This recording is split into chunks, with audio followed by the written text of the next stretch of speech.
Bismillahirrahmanirrahim. Assalamualaikum warahmatullahi wabarakatuh. First and foremost, let me welcome all of you to another episode of the program that is the World Today Conversation with Ambassador. I'm Ahmad El-Muhammady. I'm your host for this program today. So, ladies and gentlemen, the World Today, the Conversation with Ambassador, is actually a brand new program that aim to provide a platform to discuss a wide range of global issues with ambassadors from various countries, especially the issues involve mutual interest between Malaysia and the sending countries. So by doing so, we can have a better understanding on the effort of various countries in addressing certain issues and the policies that they are adopting. So Alhamdulillah, today in this program, we are honored to have His Excellency Mr. Ravshan Usmanov, the Ambassador of the Uzbekistan to Malaysia. So, Assalamualaikum, His Excellency, and welcome to IKIM, and thank you for being with us this morning. Walaikum assalam, Dr. Ahmad. First of all, I would like to thank you for inviting me for this program, for IKIM's radio, and I hope it will go well. Inshallah. So maybe before we start our conversation, let me introduce to you His Excellency Mr. Ravshan Usmanov. He was born on September 30th, 1978 in Tashkent, Uzbekistan, and he graduated from the University of Birmingham, United Kingdom, from Political Science. And 2003, also University of World Economy and Diplomacy, Tashkent, and also the Tashkent State Institute of Law.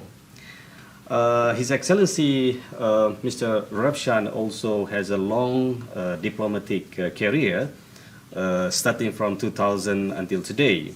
He started in 2000 until 2005 as the Attaché, the Third Secretary of Department for Cooperation with European countries at the Foreign Ministry, and then 2005-2007, Head of Division, Department for Cooperation with European countries as well, at the Foreign Ministry, Charge d'Affaires at the Spain, and also 2010-2012, Head of Department for Cooperation with European country and NATO at the Foreign Ministry at Uzbekistan, and then 2012-17, the Ambassador Extraordinary Plenipotentiary of the Republic of Uzbekistan to France, Italy, and Portugal, with residence in Paris.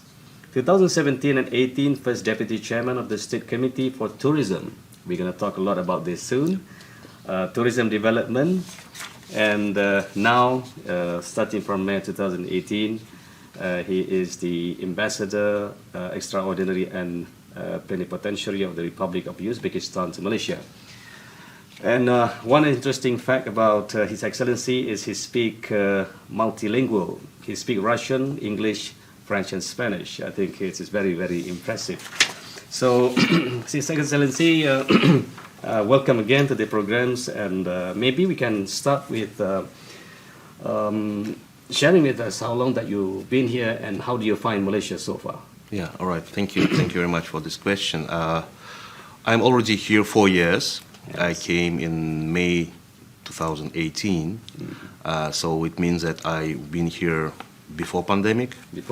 during pandemic, and post-pandemic. So Yes. I can see what the life was during those not quite easy times, Yeah. but I see that the nation, the Malaysian nation, went out of this, testing times, Yeah. with a goodwill, with a good hope, and with the good results. And we can see that by the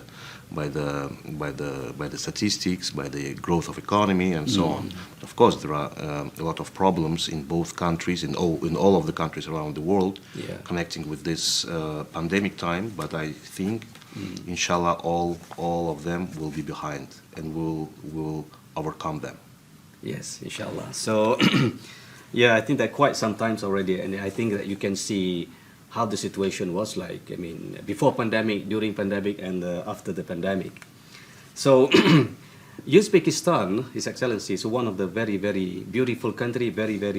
Has a very interesting history as well as has a special place actually in the heart of the Muslim people because of the scholars that they have. They always, for example, Hadith Bukhari and other things, right? They know Uzbekistan because of that. So would you share with us a little bit about Uzbekistan for those people who may be not familiar with it? Yeah, Please. so Uzbekistan is the country situated in Central Asia, and it's actually situated in the center of Central Asia and has the border with all the Stan countries around us.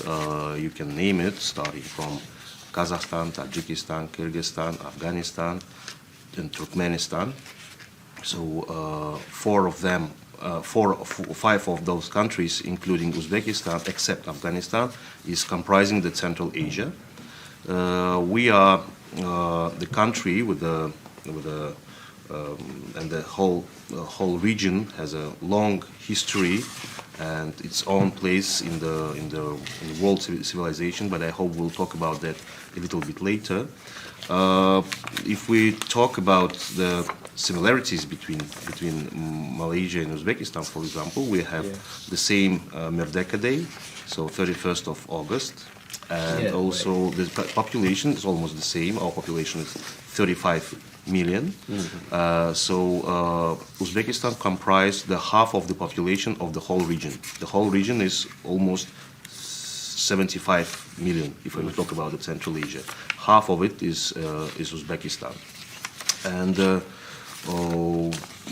we have very good relations with all our neighbors and have the free trade agreements. And we are the members of different regional organizations, and the trade between us going fast and growing very fast. If we talk about the culture, Uzbekistan and the whole Central Asia is a melting pot of different traditions, different customs, and different cuisines. It used to be like that for the 1,000 years, and now what we have at the result is the unique culture, the unique identity of Uzbekistan, and I hope we'll talk about it a bit later on. Yeah, is it happened because of the Uzbekistan is sitting at the at the crossroad of the countries? You're absolutely right. Uzbekistan and situated at the crossroads of the Great Silk Road, and the cities like Samarkand, Bukhara, they used to be the centers of that Great Silk Road for many years. So that's why we have such a mixture. I see. Yes, Uzbekistan has a rich and proud cultural heritage. Of course, as we know, it was the center of trade, culture in the ancient Silk Road, as you said. Sure. And whose history stretches back 2,500 years ago, 1,000 years ago. And so, what is the present cultural dynamic in Uzbekistan today, His Excellency? And have modernization, especially the former Soviet rule, affected the country's cultural heritage?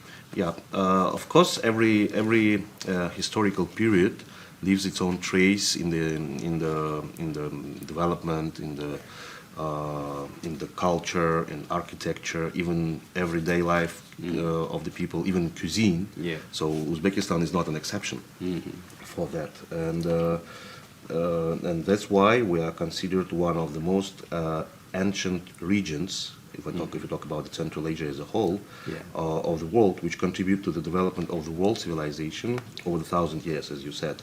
So, being at the crossroads of Great Silk Road, our culture, the Uzbek culture, played an important role for maintaining relations among different peoples and civilizations. So it has also incorporated the traditions, as I said, cuisine, lifestyle of different nations. If we talk about the 1,000 years ago, starting with even from the ancient Greeks to Persians, Arabs, Chinese, Russians, and Turkic tribes. Right. So all of them were there because of the Great Silk Road, of course. Yeah. As I mentioned before, on August 31, 1991, we got our independence. And before that, we used to be a part of the Soviet Union, as you rightly said. Yeah. And during the years of independence, Uzbekistan has made historical efforts to build a new state, a new society, strong economy, society-oriented economy with modern infrastructure, and moreover, our ancient history, rich cultural heritage, national and religious values, and our identity have been restored, which is very important. In this connection, our country develops fruitful cooperation with different international organizations, and if we talk about cultural heritage, our main partners are UNESCO and ISESCO. And because if we talk, you rightly said about the historical and architectural heritage of Uzbekistan, we are having more than 8,400 historical monuments around the country. That is a lot. And the most ancient cities with amazing and unique architecture, like Samarkand, Bukhara, as I said before, but also Khiva, situated in Khwarezm, Shahrizabs. All of those cities are included into the heritage list of UNESCO, and they are protected by UNESCO. Yeah, because we only know three: Tashkent, Samarkand, and Bukhara. But we have like 8,000 sites. Yeah, we talk about you talk about the cities. The cities. Okay. I'm talking about the monuments. Monument. Okay. Yeah, monuments around the country. Around the country. Yeah, which is not necessarily in Samarkand. No, not necessarily. All over the country. Yes, all over the country. But Samarkand, Bukhara, Khiva, and Shahrizabs, they are included into the list as a cities, as a whole. Yes. If I'm not mistaken, in this country, Malacca is under protection of UNESCO. Exactly. Yeah. So in Uzbekistan, we have 4 cities like that. I see. Yeah, and more than 8,000 cultural monuments and so on around the country. So if we talk about Samarkand, for example, it's a former home for some of the finest architects, credited with creating the masterpieces of places like Registan Square, for example. I see. Which is still existing over there in Uzbekistan, and it's one of the main attractions in that city. So it is also Guremir Mausoleum, and so on. It's a lot around the city. If we talk about the town called Khiva, it is open air museum at the moment. Yeah. And this city, by the way, is even sister city with Versailles in France. In France. Yeah, okay. yeah. So it is open like in Giza, in Egypt, like that. Yes. And Khiva, it's a historical site which is more than 2,000 years. And the monuments, all this with the minarets, with madrasas, and also the people are living there. It's still around that. Not around, even inside those monuments. Yes. Still, it's inhabited. It's a living city then. Yes. It's not just a monument. It's a living city, and I think that our viewers who will be watching our interview online, they will see that videos from that city, and they will understand what I'm talking about. Yeah. I was talking about Khiva. But also we need to highlight the equally impressive destinations like Termes, for example. It is a Buddhist center of the south on the southern border. Buddhist center. Buddhist center. So meaning that just now you're talking about the monument. Monument belong to which civilization? Muslim. Muslim civilization. Yes. We also have Buddhist. But also we have the monuments belonging to Buddhist civilization. I see. And Termes city is situated on the south of our country, and it was some excavations done several years ago. 20, 30 years ago, and we found the statues of Buddha over there, a lot of them. So nowadays we restored them, and this is a pilgrimage place for Buddhists around the world. to go to that city. So when we talk about Uzbekistan, it's not only about the Muslim Yes, civilization, but it's also, as I said, it's a melting pot. It used to be like that, and see. still is like that. And another city is called Shahrizabs. It's the birthplace of the great statesman Timur Lenk. He was a great ruler on our territory who was controlling the most part of Eurasia and also the Middle East in the medieval times. And of course Bukhara. Bukhara is a birthplace of Imam Al-Bukhari, and it's a noble city and has a lot of attractions, and also still is one of our centers for Islamic religion.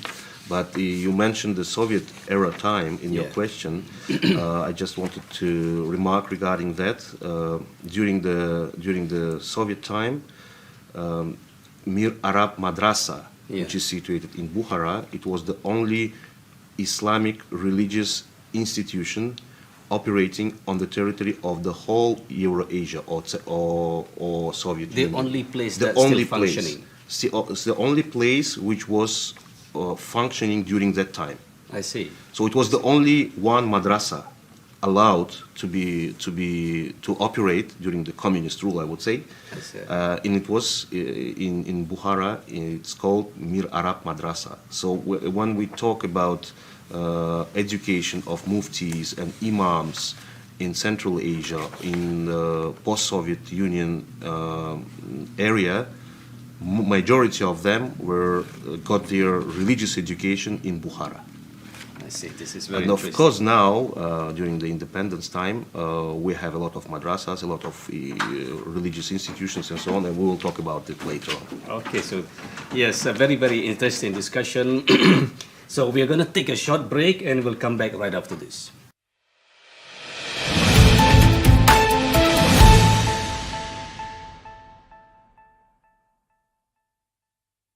So ladies and gentlemen, welcome back to the programs. And for those people who just joined us, this is The World Today conversation with Ambassador.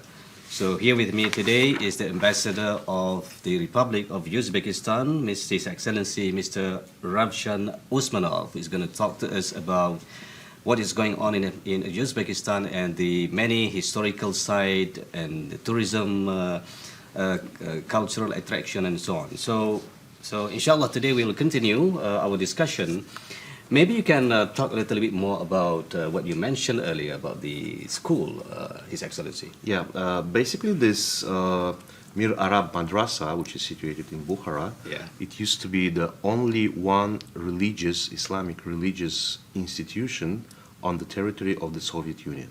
During that time? During the Soviet time. During the Soviet rule. Yes, the only one.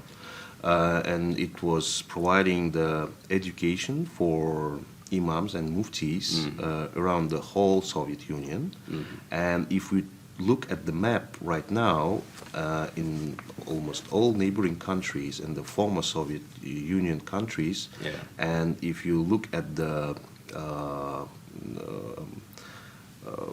biography of the muftis in those countries, almost all of them alumni of that Mir Arab Madrasa. MashaAllah. So basically it means that even the communist rule could not eliminate the legacy of Imam Al-Bukhari. MashaAllah, this is very important. Yeah. So the light left by Imam Al-Bukhari is still alive in there very well. Yes, it was even during the hard times, during the Soviet and communist rule, when the religious was almost banned, it was not killed. I mean, the light. Yes. And of course now, in the independent Uzbekistan, we have numerous religious institutions, madrasas, Islamic universities, Islamic academies, and most of them are partners with the Malaysian institutions, including IKIM.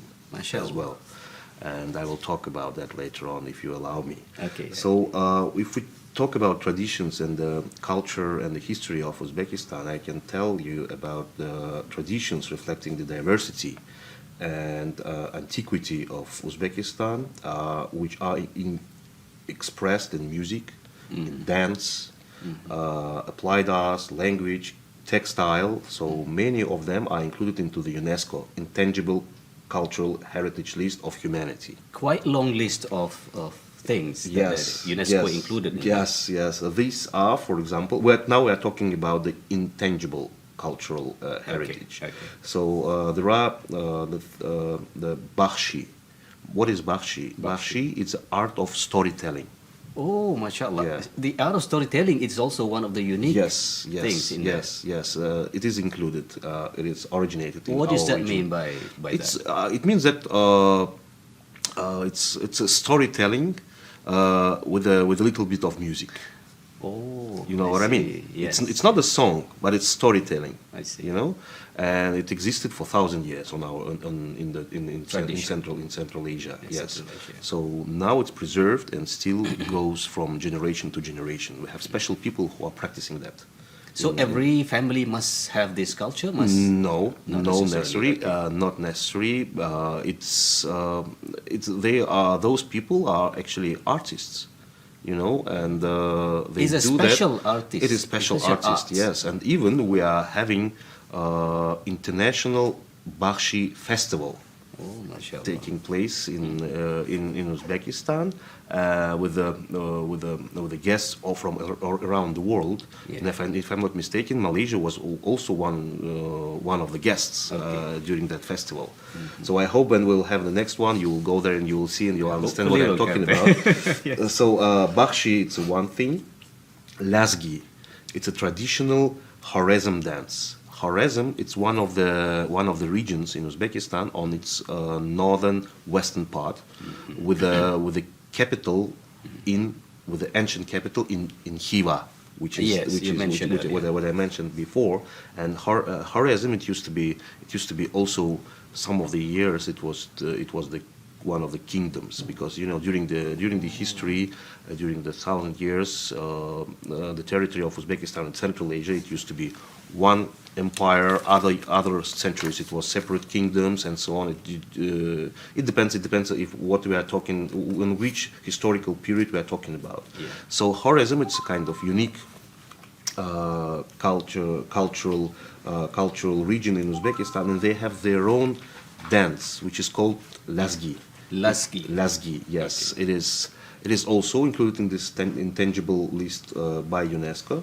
So another thing is Navruz. Navruz, it's a cultural festival which is celebrated in Central Asian countries, Iran, Turkey, some part of Russia, some part of Pakistan and Afghanistan. And this is Navruz, we are celebrating it on 21st of March. And this is the day when the same, it's a kind of sun and moon equilibrium. Ah, I see. Yes, yeah. So it has also many years of history. Another thing which is included into the list is plov. Plov. This is the Uzbek dish.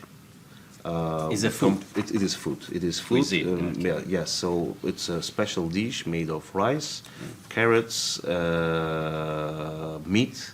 Wow. And for those who've been to Uzbekistan, they know this food very well. So they must eat this food. It is. It's like nasi lemak here. So I Oh, mean, okay. it's must have. Plov. You know. Yes, Okay. plov, and it's also. It is also included into the list, and some other things. This list is quite long. That's I don't think that the program will have enough time Yeah. for me to tell Explain all, everything. to But can we all find the that. plov here in Kuala Lumpur? Yes, you can. You can. We have the couple of Uzbek restaurants here. And by the way, back in Tashkent, in the capital of Uzbekistan, we have one Malaysian restaurant as well. Oh, so I we see. have already this, people-to-people, cuisine-to-cuisine diplomacy between our countries. Food diplomacy. Yes, absolutely, which is very important Excellent. also. Excellent. So, and if we talk about the heritage, also, I would like to mention that recently our government initiated so-called Cultural Legacy of Uzbekistan in World Collections initiative or campaign. Why we've done it? Because for various reasons, a huge number of artifacts of Uzbek people turned out to be far away from their homeland. Why is that? Because of the history and because of Somebody taking it from there and bring it yes, back to- I'm not gonna tell and point out to the countries who've done it during the history, but it was it's done. happened. It happens. It's happened, okay. So thus the cultural heritage of Uzbekistan is stored not only in Uzbekistan but also is preserved throughout the world in major museums in Europe, UK, Sure. United States, and other countries, you name it. So on one, sorry. So on one, we have two sides of a coin. So from one hand, it is quite sad that we have some of our artifacts abroad. Yeah. But from another point of view, it is positive because the great culture of Uzbek people has become the widely known outside of outside the Uzbekistan. world, yes. Among various nations, among scholars around the world, and ordinary museum visitors. So this public-private partnership, this campaign is aimed to research and promote Uzbek legacy spread around the world. So the facsimile copies of priceless ancient manuscripts, for example, as well as colorful albums are being published today in partnership with major foreign museums and libraries. It is written in what language, that manuscript? Different. It depends. It depends on the period of our history, but mostly it's in Arabic. Mostly in Arabic, Yeah, mashallah. yes, with Arabic letters. Yes. Yes, but it could be Uzbek language, but the alphabet was used Arabic. I see. And one of such newest catalogs published this year, by the way, showcases textile, jewelry, ceramic, manuscript collection of the Islamic Arts Museum Malaysia. Oh, Yes. partnership. Yes, we have very good partnership with this museum, and we are very happy about that, and planning to have more and more projects ahead, and exhibitions. So this and kind so of on. partnership happened within this 5-10 years time? Yes, within Very 5 years. 5 years. Within 5 years. When you yes. were here already? Yes, but it's not because of me. Okay, It's not because of me. No. I mean, if we talk about this campaign, Yeah. which is called the cultural legacy of Uzbekistan in world collections, Yes. it was originated from Uzbekistan, from the capital, and so on. But of course, our embassy helped to the organizers of that mission with cooperation.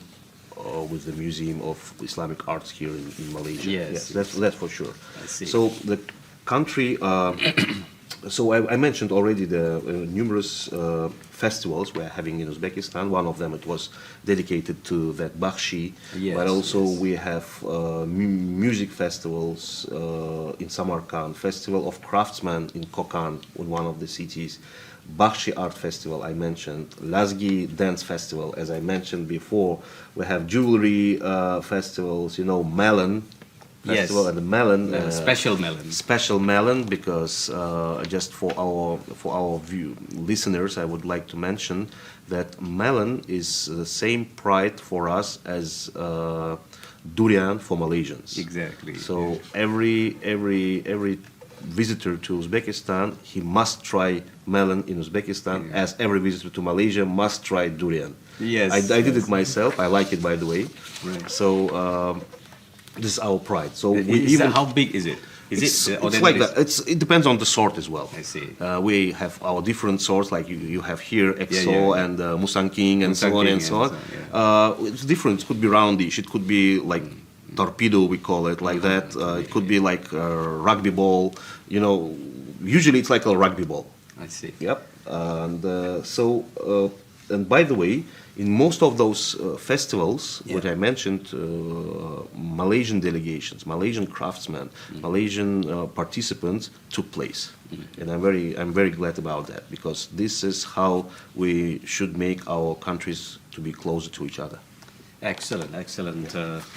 Very wonderful culture and food that we have in there. And now let us turn to the another aspect of Uzbekistan. As we all know, the Imam Bukhari, Al-Tirmidhi, Ibnu, Sina, Al-Biruni are among some of the renowned and prominent scholars from Uzbekistan. So what are among the efforts that the government has doing in promoting the invaluable work of the scholars, especially their priceless contribution to science and religion, His Excellency. Thank you. We all know that Uzbekistan and Central Asia Yeah. as a whole is considered as a cradle of Islamic civilization. Cradle of Islamic civilization. Yeah. And historically, our region produced two periods of powerful scientific and cultural growth. Okay. So the first one happened between 9th till 12th centuries. The second wave came in 14th, 15th centuries. So these periods are known to the global scientific community as the Islamic Golden Ages, or Oriental Renaissance, we call it, which largely contributed to the development of philosophy, science, astronomy, math, and as well as architecture. Is it known as the Abbasid period, like that? So you think Abbasid period. For me, it's known as a golden Yes, times yes. of Golden science. golden ages. The second wave, 14, 15, it is known as a period of Timurids. Yes. Okay. Dedicate due to the Timur Lane or Amir Timur from Exactly. Samarkand, yes, Right. and his sons and grandsons. So due to them, it came the second wave. So, Uzbekistan is an intellectual powerhouse that generate all this Yes. golden age of Islam. Sure. Major contributors to that. Sure, and I will tell you about that. Yes. So famous scholars in Islamic theology and law, astronomy, math, and other natural sciences came to the world from the territory of Uzbekistan. Yes, to name a few, it's Al-Kharazmi, Yes, for yes. example, Al-Biruni, Ibn Sina, Imam Bukhari, Imam Bukhari. Imam Maturidi, Imam Tirmidhi, Ulughbek, so and others. So I will talk in brief about each of them, if I may. So the scientist, mathematician, and astronomer Muhammad Al-Kharizmi, Yeah. he lived in 8th century, Yeah. laid the foundation for algebra. Yeah. And also, he is the person who invented algorithm. Yes. So that's why in Europe, in English language, in other languages, they start to call algorithm. This comes from Al-Kharizmi. Al-Kharizmi. Al-Kharizmi was transferred into the algorithm. Yes. So this is because of his name. Because of the Yes. And This is very sometimes, when I'm explaining to younger generation, to my daughter, for example, she's having her iPhone in her hand, and I'm saying, okay, do you know why iPhone came out to the world? She said, I mean, it's one guy, Steve Jobs, he created it. I said, yes, you are right. But you know how Steve Jobs got the knowledge, the basic knowledge, of this? That. She said, no. I said, the basic knowledge of every high-tech gadget is algorithm. Yes. But the algorithm was invented by Al-Kharizmi. Yes. So I'm saying to her that all the gadgets came from Uzbekistan. This is a joke, of course, but still, I mean, historically, you can trace it back there. Yeah. So, His Excellency, this is very interesting point, but we are going to take for another break, ladies and gentlemen. So keep tuning in to our program, and we'll be right back after the break.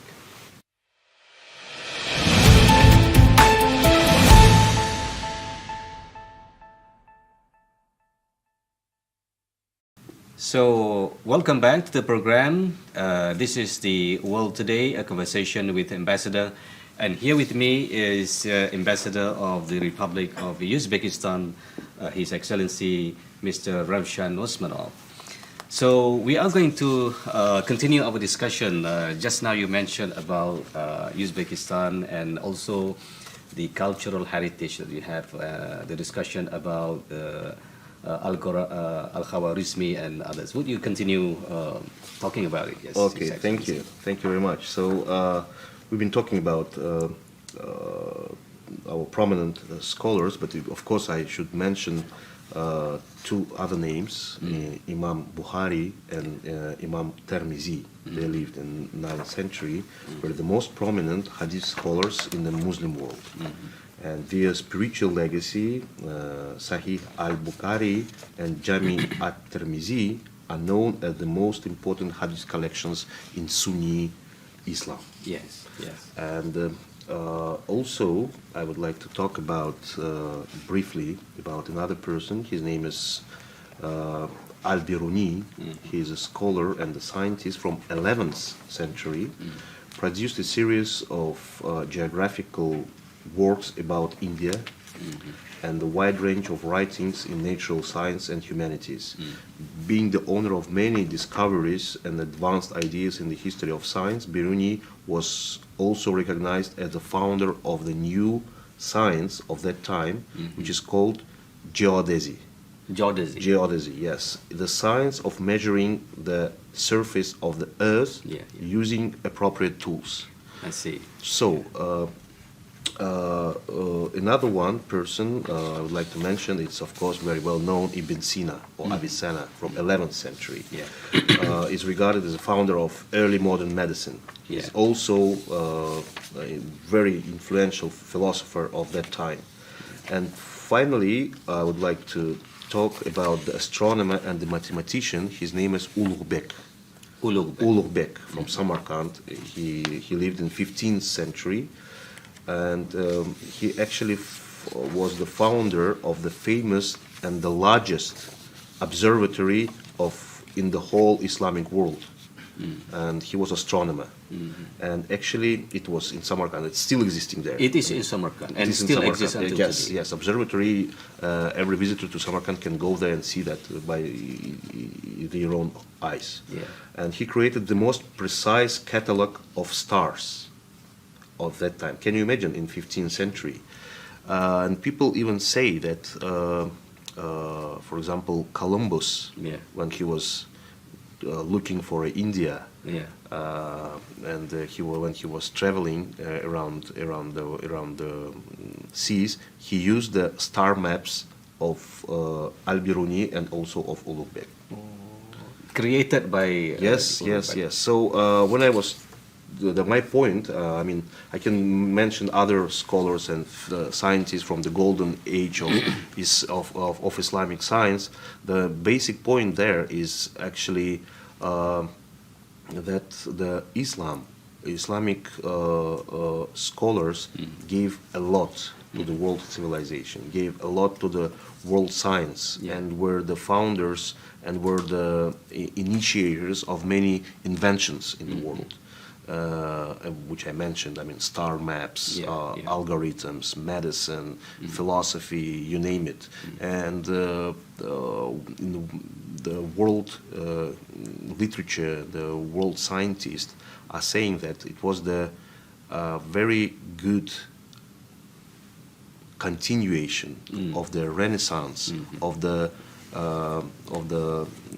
growth of the science from ancient Rome, ancient Greece, to the Central Asia, to the Arab world, to the Muslim world. In those dates which I mentioned, from 9th till 11th century, and 14th, 15th centuries during our history. So at the same time, I would like to say that today, because your question was what the modern Uzbekistan is doing with that. I would like to say that practically over the recent 5-6 years, under the initiative of the President of Uzbekistan, His Excellency Shavkat Mirziyoyev, we have launched a number of new think tanks and educational establishments.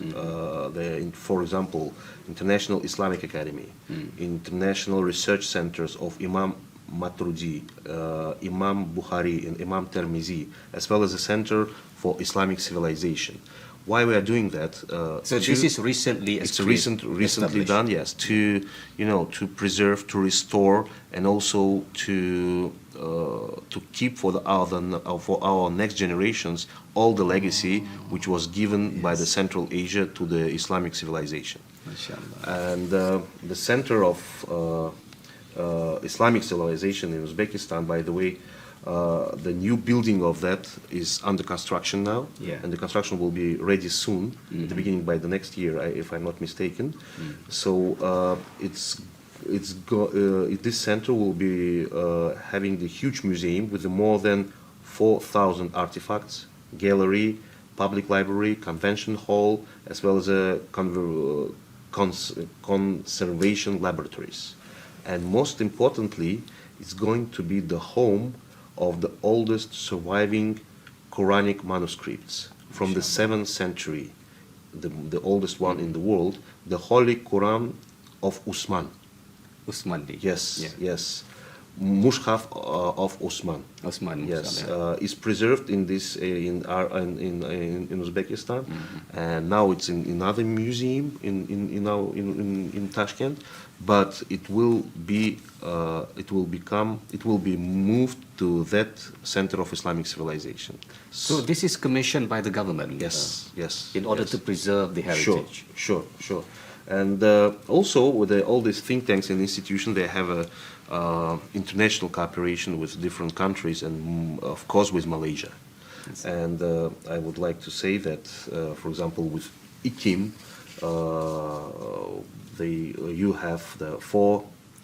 you have MOUs with 4 scientific institutions in Uzbekistan. With all of them, which I mentioned, you have with all of them MOUs. Scholars and the experts from IKIM actively take part in the various scientific events in Uzbekistan, particularly online symposium on Matrudia teachings, conference on Al-Bukhari legacy, it happened recently. We have fruitful cooperation on organizing annual joint webinars and conferences on Islamic and contemporary solutions, launched in October 2021, last year. Uzbek scholars participate in special IKIM radio programs as I do here, but I'm not a scholar. I'm just a diplomat. But scholars from Uzbekistan are invited for that for radio programs, and we are very grateful for that. And also, I would like to mention and reinitiate the visit of scholars and scholars and the students from IKIM to Uzbekistan. To see by themselves what the legacy is reserved today, over there. Yes, and apart from that, of course, we have cooperation with Islam Hadari Institute. We have with USIM, Islamic Science University, with the Islamic Arts Museum, as I mentioned before, International Islamic University Malaysia, and so on. Quite extensive collaboration and cooperation, I would say. Yeah, and by the way, when we talk about architecture, in 2021 we launched a new scientific publication called Harmonization, Decoration of Architectural Forms and Lights, which was done by the professor from USIM and the Samarkand State Architecture and Institute. So this book was published in Malaysia, and it's ready for Malaysian students to read it and to get knowledge about the architecture of our country. And also, if we talk about the educational links, Uzbekistan universities offer various scholarship opportunities for Malaysians for joint research and share legacy. For example, this year, 2022, 3 Malaysian scholars visited Uzbekistan under the Imam Bukhari Fellowship Program. Oh, they have that? Yes. And another 3 students have been recently selected and granted scholarship by Silk Road International University of Tourism and Culture in Samarkand. And all 3 of them, they came to Samarkand just a couple of weeks ago. And starting their master degree there. Oh, very recent. Yeah. So this is another opportunity, I would say, for the Malaysian to see close up what's going on in Uzbekistan. Yes. Right now. Yes, and I'm very grateful for IKIM and other Islamic institutions for having this fruitful cooperation with their partners back in Uzbekistan. Yes, this is very interesting development, and I think it's a very extensive relation that we have. Okay, so there is an interesting fact, His Excellency, about the similarity between Malaysia and Uzbekistan. We gained independence at the same time, Yeah. 31st of August, but in different year. Yep. Malaysia in 57 and in August 1991. Yes. Right? And interestingly, we have also have a good bilateral diplomatic relations. Sure. So, as the ambassador here in Malaysia, what is your expectation and the future outlook of these bilateral relations, based on your view? As you rightly mentioned, just recently we celebrated our 31st anniversary of the independence of Uzbekistan, and by the way, this year we are celebrating 30 years of the establishment of diplomatic relations between our two countries. And first of all, I would like to emphasize the fact that we perceive Malaysia as a country with very high status, not only in the Southeast Asia, but also in the whole Muslim world. And we see Malaysia as a time-tested, trustful partner of Uzbekistan, and we value very high the existing level of cooperation between our two countries. But of course, we have a lot of potential, both countries, and we need to upgrade our partnership to the other levels, to the higher levels. And as an embassy here in this country, we are trying to do our best for that. And as I mentioned, the main pillars of cooperation between our two countries are trade, investments. This is one. Education. This is the second, and tourism, of course. But when I name them 1, 2, 3, doesn't mean that one is more important, another one is less. All of them are three top priorities of the deepening our cooperation between our countries. So if you talk about the trade, we can see dynamic growth in our trade in last few years. The trade, in spite of pandemic, is growing. And of course, the figures are not that high, but I'm proud to say that our country is the biggest exporter to Malaysia among the Central Asia countries, and it is included into top 5 among the CIS countries. And saying that, we also have the largest number of population in our region, and the largest consumption market. And with all of the neighbors, we are having free trade agreement. So basically, Uzbekistan could become the gateway for Malaysian products in our region, and vice versa. We look at Malaysia as our bridge to Southeast Asia, to this region, South Pacific. Asia Pacific region as a whole, and just to let you know how important Malaysia for us. We are having embassies in KL, in Jakarta, in Singapore, and in Bangkok in this region. But the largest one is in Malaysia, and the oldest one. The oldest and Yes, the largest one. Yes, and also if we talk about the education, Malaysia is regarded as a educational hub for this region, and also at the same time, my country is considered the educational hub in our region, and at least we are trying to do it like that. And by doing so, we are eager to open more and more foreign universities branches in our country. We already have universities from UK, United States, from Singapore opened up already 5-6 years ago. From Malaysia? And also from Malaysia. Yes. And we have full-fledged branches, we have dual degree programs, we have visiting professors in our universities from Malaysia as well, and of course students, what I mentioned before. Yes, that's right. And I think this is very important, because when the people are studying abroad, for example, they are becoming the friends of that country, and I know a lot The of ambassadors of that country. yes, and I know a lot of Uzbek students who studied here, Yeah. who graduated from from Malaysian universities, and I know people who came here by the program MTCP, Malaysian Technical Cooperation Program, Yeah. for a short courses, but still they came back to Uzbekistan with Malaysia in their hearts.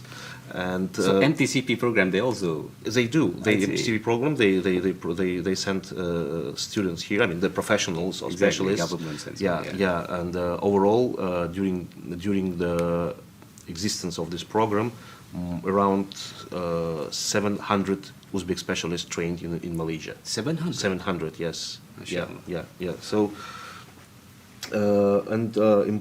what I would like also to pay attention of our listeners and viewers, the whole our interview when I was talking about what is Uzbekistan, what is the legacy, what is the architecture, what kind of relations we have. It comes to the point that Malaysians must go to Uzbekistan, must see what is this. Yes. And if you allow me, I would like to tell about tourism sector of our country, which is very important, as important in this country. Alhamdulillah, the borders are open now, Yeah. and people can travel in both directions. And during my today's interview, I was talking about the cities like Samarkand, Bukhara, Khiva, but it's, in Uzbek we say it's better to see once than to hear 100 times. Yeah. Yeah, and today... You have to visit once at least. Absolutely, and today Samarkand is becoming the new tourism gate of New Uzbekistan. This is a kind of slogan of that city. And besides being one of the most ancient cities in the world, Samarkand is the welcoming foreign travelers with modern infrastructure and facilities, which is very important, And this year we have launched a brand new terminal of Samarkand International Airport. And also it is actually the state-of-the-art facility there. And this airport and our is quite aggressively marketing itself as an open sky airport. And I hope that Malaysian companies, Malaysian airlines will start Going not only to Tashkent but also to Samarkand, directly to the heart of the country, of the ancient history. Yeah. Yes, and also just recently in August 2022, in Samarkand we opened, the Silk Road touristic complex, which comprise of 8 5-star hotels, opened just recently, and also the amusement park, which replicates the medieval city. It is situated on the bank of the Great Lake, and now it opens its doors for tourists from around the world. But of course, we hope that the majority of our guests will be from the Muslim countries, because what we have in terms of promoting our tourism potential is so-called pilgrimage tourism, pilgrimage to the religious places, or so-called Islamic tourism. And also, what is important could be is to use Umrah Plus packages.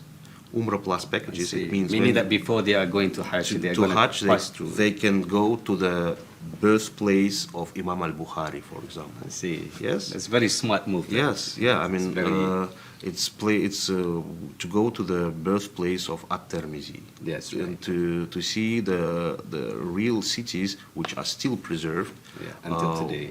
To understand where it comes from, and to feel the vibes of the history. Yeah. So the most important thing is what makes our two countries close to each other is actually we don't have a visa regime for in both sides. There is no need there for is visa. no need for visa for 30 days Yeah. for Malaysians to come to Uzbekistan. And also what is very important, there is no PCR requirement, there is no vaccination requirement whatsoever, and there is direct flights, and it takes only 7 hours. And as I said already before, we hope that Malaysian Airlines will fly to Samarkand, but also Uzbek Airlines are already resuming their direct flights from Tashkent to KL. Yeah. And basically what I wanted to say is there is no big issue, just grab the ticket and fly to Uzbekistan. There is no need for PCR? No. There is no need for PCR? No. So it is very easy, ladies and gentlemen, to fly to Uzbekistan these days. So with that, I would like to thank His Excellency Mr. Ravshan Usmanov, the Ambassador of Uzbekistan to Malaysia, for being with us today and sharing your views in our program. And thank you also to producer Haja Mazlina Ismail and to our technical team. And thank you to all listeners. And hopefully we can see each other again in the next episode. Assalamualaikum warahmatullahi wabarakatuh.